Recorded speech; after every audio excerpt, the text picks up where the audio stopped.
BPA गयो NPA गयो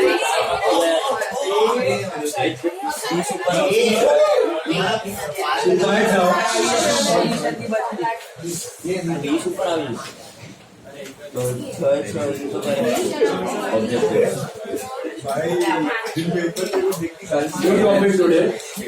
6 objective starting पूछा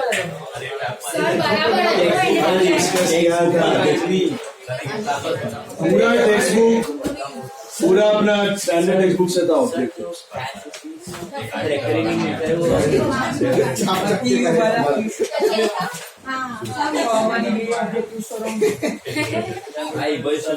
चलो lesson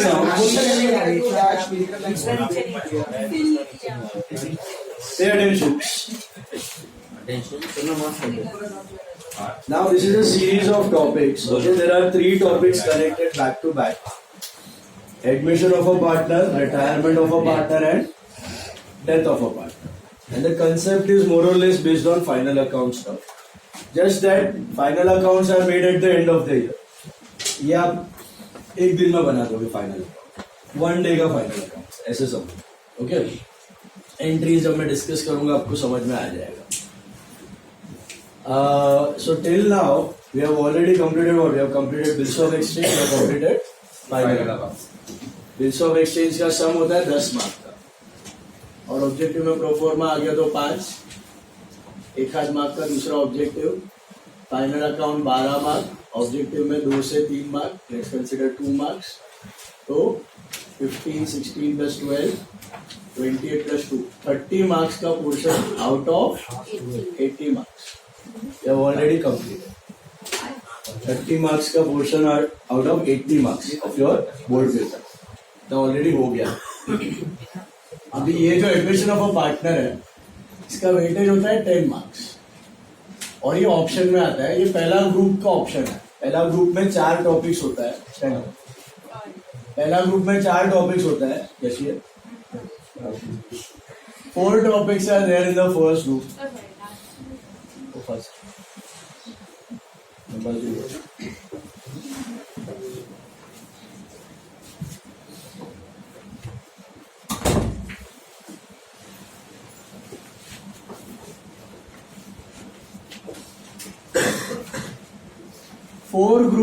Four topics in the first group. You have admission of a partner, retirement, dissolution, and bills of exchange. So admission, retirement, dissolution and bills of exchange में से कोई भी 2 topic आपको attempt करने के आ सकते हैं. अटेम्प्ट करने के लिए 2, but you can have any cross combination.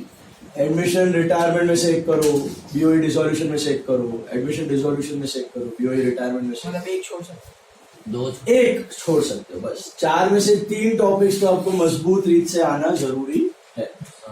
Okay, 4 में से 3 टॉपिक्स तो आपको अच्छे से चाहिए और चाहिए. तो 4 के 4 करके जाओ. ऑब्जेक्टिव अलग, ये क्वेश्चन है actual practical question. Sir objectives कितना मार्क्स? ऑब्जेक्टिव्स तो कोई भी चैप्टर से आ सकते हैं. कितना मार्क्स? Objective 20 marks. अगले 50 मार्क्स. हाँ, नहीं 20 मार्क्स मतलब ये 4 में से कोई भी 2 कर 20 मार्क होता है. Okay, question 2 and question 3. बोलने का मतलब बिल्स ऑफ एक्सचेंज छोड़ नहीं सकते. वापस पढ़ो, अगर नहीं है कच्चा है एंट्री तो revise it properly. Do the imposition if you have scored less in the test, and give another test on 4th of June. 4 जून को आपका सेकेंड टेस्ट. और जिसको इम्पोजिशन आया, कल इम्पोजिशन चाहिए 25 के नीचे इम्पोजिशन, 24.5 रहेगा तो भी इम्पोजिशन करके आना. ओके, और कल का कल on a foolscap paper. 6 sums है, 2 सम्स का ड्रॉइंग दोनों का entries and ledger, and mixed entries का 2 sums. 6 sums you are having. Now pay attention. Admission of a partner, नाम में ही लिखा हुआ है एडमिशन. एडमिशन का मतलब क्या? नया पार्टनर को एंट्री देना है फॉर्म में. बराबर है. क्यों दोगे entry? Why do you need a new partner? Capital, mainly for capital, पैसे के लिए, एंड स्किल्स. 2 ही रीजन होता है to admit any partner, that is capital and skills. बराबर है. पैसा and intelligence. Okay, so that decision making becomes easier. कोई भी बिजनेस का साइज बड़ा यही रीजन से होता है। सोल से पार्टनरशिप, पार्टनरशिप से प्राइवेट लिमिटेड, प्राइवेट से public limited. Main reason is what? Capital. जितने बड़े लेवल पे बिजनेस करोगे उतना आपको चीजें सस्ती मिलेंगी, उतना बेनिफिट्स आप कस्टमर को दे सकोगे, उतना आप मार्केट में कंपटीशन को कम कर सकोगे और उतना आप ज्यादा प्रॉफिट्स कमा सकोगे। It's all common sense. So why does the size of the business increases? Just because of additional capital and skills. Capital, पैसा और स्किल्स के लिए आप एडमिट करते हो। दूसरी चीज आपको समझनी है कि भैया पार्टनरशिप में किसी भी पार्टनर को अगर एडमिट करना हो तो सारे पार्टनर्स की सहमति होनी चाहिए। All the partners, existing partners must be agreeable upon it, क्योंकि इसको कहा जाता है रिकॉन्स्टिट्यूशन ऑफ पार्टनरशिप। क्या कहा जाता है? Reconstitution of partnership. What do you mean by reconstitution of partnership? Partnership का कॉन्स्टिट्यूशन चेंज करना। What is the constitution of partnership? Deed. Very good. What is the constitution of India? उसमें सारे rules regulation दिए ना, law दिया। That is the constitution of India. What is the constitution of a partnership? Partnership deed, partnership agreement. तो partnership में कभी नया partner admit हो गया तो क्या हम सेम अग्रीमेंट चला सकते हैं? कि उसमें तो उसका नए वाले का कुछ होगा ही नहीं पुराने वाले में। तो आप क्या करते हो? पुराना एग्रीमेंट फाड़ देते हो, नया एग्रीमेंट बना देते हो, री रजिस्टर करवा देते हो। उससे फॉर्म बंद नहीं होता। उसको क्या कहा जाता है? रिकॉन्स्टिट्यूशन। रिकॉन्स्टिट्यूशन मतलब चेंजेस करके नया एग्रीमेंट बना। Is this clear? So reconstitution of partnership, इसमें एडमिशन भी आ जाता है, रिटायरमेंट भी आ जाता है, डेथ भी आ जाता है, change in profit sharing ratio भी आ जाता है। मतलब आप एग्जिस्टिंग डीड में कोई चेंजेस कर दो, उसको क्या कहा जाता है? रिकॉन्स्टिट्यूशन। एडमिशन के टाइम पे, रिटायरमेंट के टाइम पे, डेथ के टाइम पे, आपके change in profit sharing ratio के टाइम पे आप अंदर डीड में मसाला चेंज कर दोगे, रूल्स रेगुलेशन चेंज कर दोगे, नई डीड बना के री रजिस्टर करवा दोगे। उसको कहा जाता है क्या? रिकॉन्स्टिट्यूशन। और जब भी रिकॉन्स्टिट्यूशन होता है, जब भी अग्रीमेंट में चेंजेस होते हैं, तब all the partners must be agreeable upon it. ऐसा नहीं चलेगा कि एक ना बोल रहा है, बाकी 9 पार्टनर हाँ बोल रहे हैं, या 10 पार्टनर हाँ बोल रहे हैं और एक ना बोल रहे हैं तो चल जाएगा। नहीं चलेगा, सबका सब हाँ बोलना जरूरी है, तो ही आप चेंजेस कर पाओगे। और एक भी लड़िया ना टांग अड़ा के, कुछ नहीं हो पाएगा। Is this clear? All the partners must be in agreement. Understood? That is what is called as reconstitution. Reconstitution का फर्स्ट पार्ट को कह रहे हैं हम लोग एडमिशन ऑफ अ पार्टनर। यहाँ पे नया पार्टनर को एडमिट किया जा रहा है। क्यों एडमिट किया जा रहा है? Additional capital and skills. बराबर है? यहाँ तक स्ट्रक्चर समझ में आ रहा है? अभी आगे जाते हैं। आपको क्या करना है प्रॉब्लम में? What are you supposed to do in the problem? तो प्रॉब्लम में एडमिशन के वक्त बिजनेस के अकाउंटिंग ट्रीटमेंट में जो जो चेंजेस आने वाले, नया पार्टनर को लेके आया, उसमें बिजनेस के अकाउंटिंग पार्ट में क्या चेंज होगा? पैसा आएगा, एक तो कैपिटल आएगा, वो एंट्री करना पड़ेगा। बराबर? एक बात में थोड़ा गुडविल का पार्ट आएगा, थोड़ा रिवैल्यूएशन, मतलब जो भी चेंजेस है एडमिशन के वक्त, जो भी चेंजेस है बुक्स ऑफ अकाउंट में क्या क्या चेंज हो रहे हैं वो आपको रिफ्लेक्ट करना at the time of admission. Admission के बाद क्या हो रहा है वो तो नॉर्मल बिजनेस है, जैसे नॉर्मल पार्टनरशिप चल रही है, फिर हर साल फाइनल अकाउंट्स बन रहे हैं। At the point of admission सिर्फ क्या चेंजेस हो रहे हैं वो आपको दिखा रहे हैं। बात समझ आई? अब मुझे सोच के बताओ, एडमिशन मर्जी से किया जाता है कि जबरदस्ती? मर्जी से किया जाता है। तो आपको क्या लगता है, पार्टनर, नया पार्टनर अगर एडमिट हो रहा है, किसी फॉर्म को एडमिट करना है, तो कब एडमिट करना चाहिए? नॉर्मली किस दिन पे एडमिट करना चाहिए? साल में कभी भी घुसा दो? क्या लगता है what is better? Start of the year, first day of the year को एडमिट कर दो, सो दैट पिछला फाइनल अकाउंट पिछले पार्टनर का अलग है, नए दिन पे नया आ गया और 12 महीने का फाइनल अकाउंट आपका सेट हो गया नए वाले के साथ। बराबर है ना? तो ईयर एंड पे अगर उसको एडमिट करोगे तो अच्छी बात है। ईयर एंड मतलब फाइनल अकाउंट बनने के बाद, नया साल शुरू होने से पहले और पुराना साल खत्म होने के बाद, उस दिन पे आप उसको एडमिट करोगे तो इट्स ऑलवेज बेटर। बाकी ऐसा कोई कंपल्शन नहीं होता, आप कभी भी पार्टनर को एडमिट कर सकते हो, बट जनरली कब किया जाता है? Starting first day of the year या last day of the year. तभी एडमिट कर दो फाइनल अकाउंट्स, पुराने वाले पुराने के, नए वाले नए, सिंपल। अभी क्या क्या चेंजेस होते हैं एडमिशन के बाद? ओके, तो मेनली 3 चेंजेस होते हैं। ये 3 पार्ट आपको आ गए तो पूरा प्रॉब्लम टैकल हो गया। Entire problem revolves mainly around these 3 items. एक होता है रेशियो, दूसरा होता है yes profit sharing ratio PSR, perfect. दूसरा होता है आपका goodwill and capital and goodwill, and तीसरा होता है आपका रीवैल्यूएशन, इसको बोला जाता है revaluation of the business. Of assets and liabilities. Revaluation of assets and liabilities. ये क्या होता है मैं बताता हूँ, एक एक करके विल ब्रेक इट डाउन। तो पहले हम लोग फोकस करते हैं ratio part, profit sharing ratio. तो रेशियो के अंदर you have 3 ratios, you need to understand. OR का मतलब होता है ओल्ड रेशियो, NR का मतलब होता है न्यू रेशियो, और SR का मतलब होता है सैक्रिफाइस रेशियो। ओके, मैं कुछ सिंपल सा एग्जांपल लेता हूं। प्रॉफिट शेयरिंग रेशियो में क्या चेंजेस हो रहे हैं वो हम लोग दिखा रहे हैं। OR का मतलब होता है, SR का मतलब सैक्रिफाइस रेशियो, NR का मतलब न्यू रेशियो।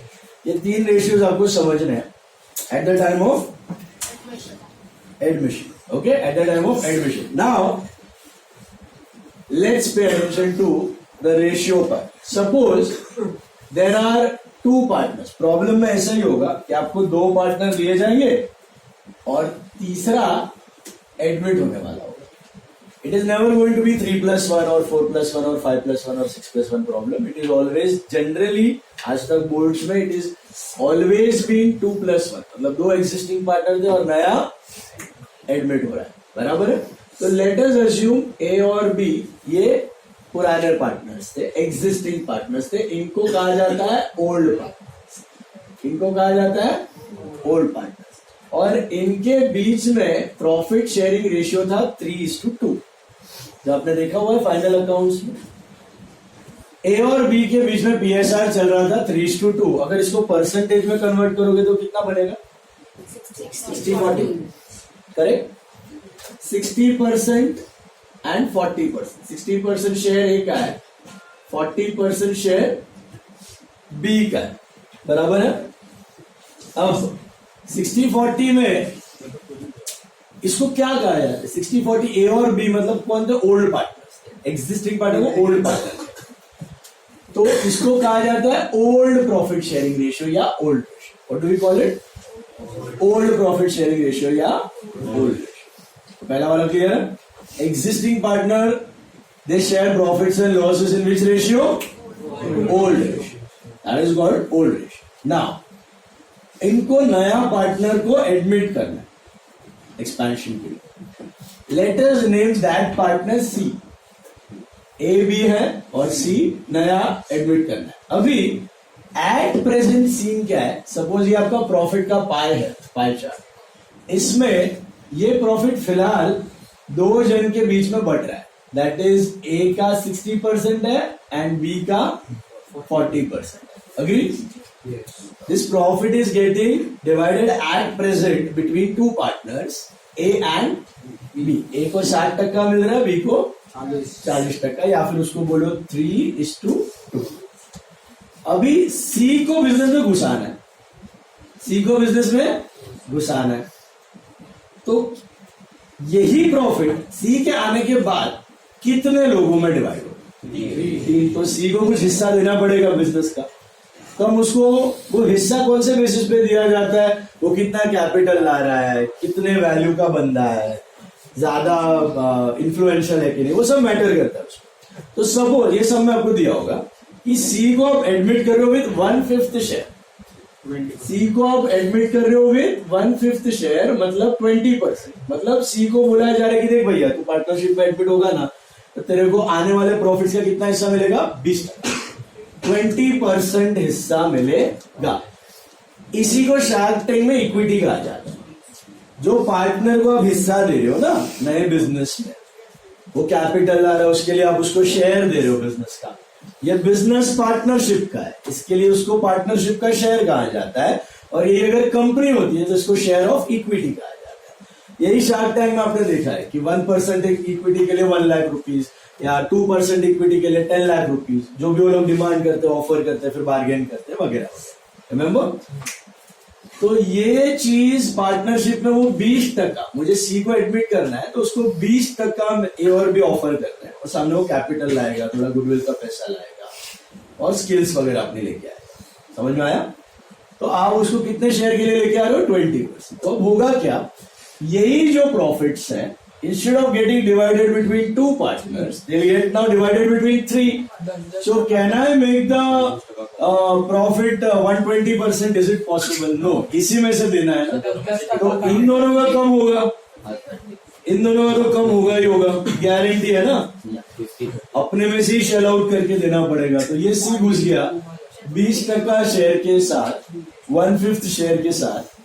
तो इन दोनों में से कुछ तो घटना पड़ेगा, वो तो पक्का है।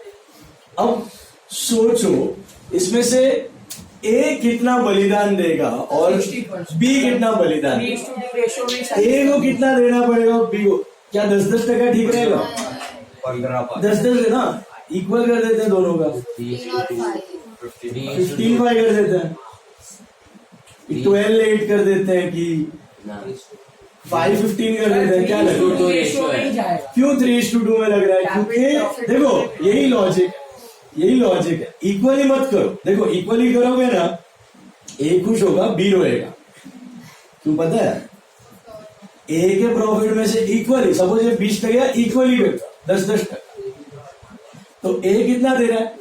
10। तो ए का शेयर 50 होगा, बी कितना दे रहा है? 10, बी का होगा 30। ए बोलेगा, बी रोएगा, बी बोलेगा साला मेरे को वैसे ही 40% मिलेगा, मैं भी 10, वो 60% मिलेगा, तू भी 10 देगा। This is injustice for B. So in what ratio should the partner sacrifice in the absence of any information? So it is in the same old ratio they will sacrifice, 3:2.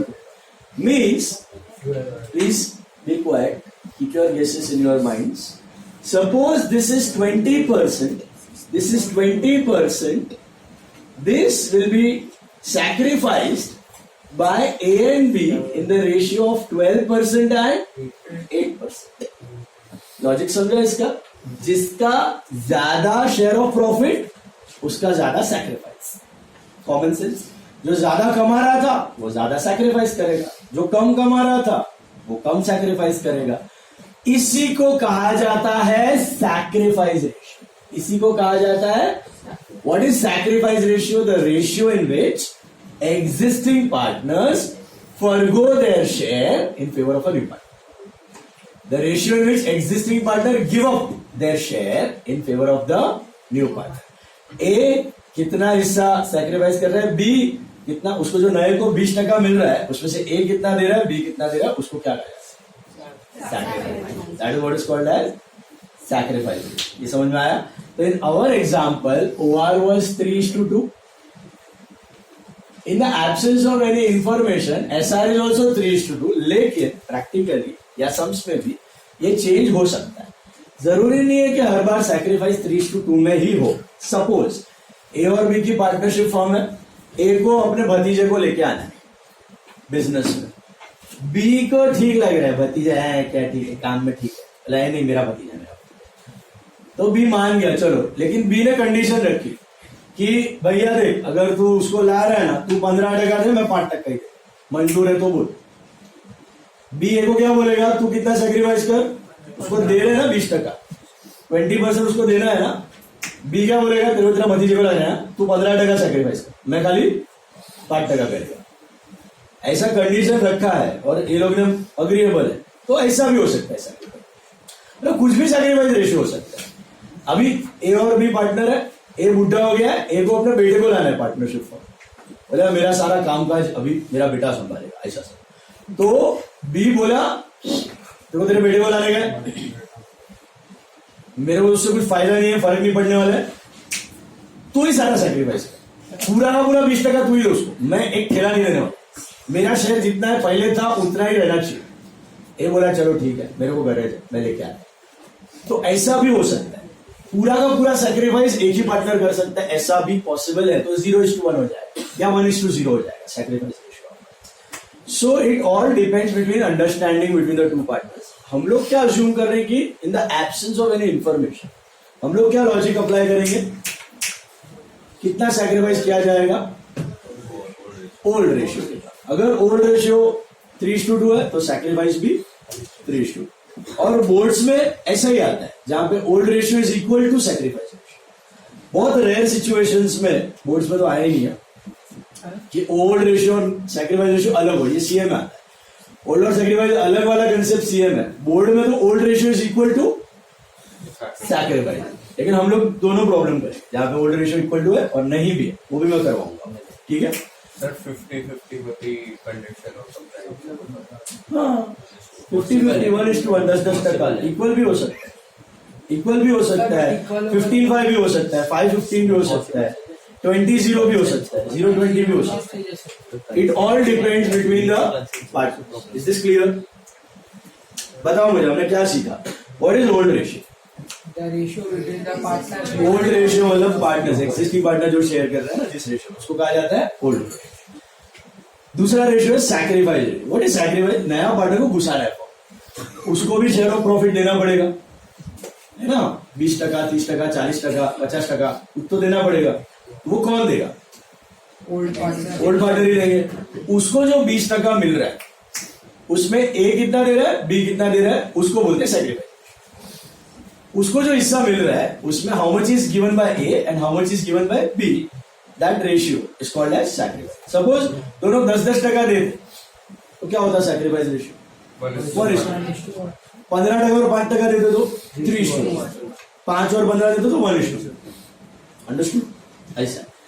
तो in the absence of any information we assume old ratio is equal to sacrifice. अभी scene क्या हुआ, जब B घुस गया, इसको 20% देना है, ए कितना दे रहा है इसमें से 12, तो इसका 12 उड़ेगा, इसके पास कितना बचेगा? अभी 48% बचेगा, है ना। और बी कितना दे रहा है इसमें से 8, तो इसका 8% गुण इसको मिलेगा 32। मतलब अभी जो 100 रुपीज प्रॉफिट होगा उसमें से 48 rupees will go to A, 32 rupees will go to B and 20 rupees will go to C. Correct? ये जो तीनों में बटने वाला प्रॉफिट्स है इसको कहा जाता है new ratio. This is what is called as new ratio. This new ratio is what? 48:32:20। If you simplified, I think 4 से जा रहा है, तो 12:8:5। This is called as new ratio. Understood? What is new ratio? All the 3 partners after admission, उनके बीच का profit sharing ratio को कहा जाता है new ratio. What is old ratio? Existing partner का profit sharing ratio. And what is sacrifice? The ratio in which old partners forgo their share, sacrifice their share in favor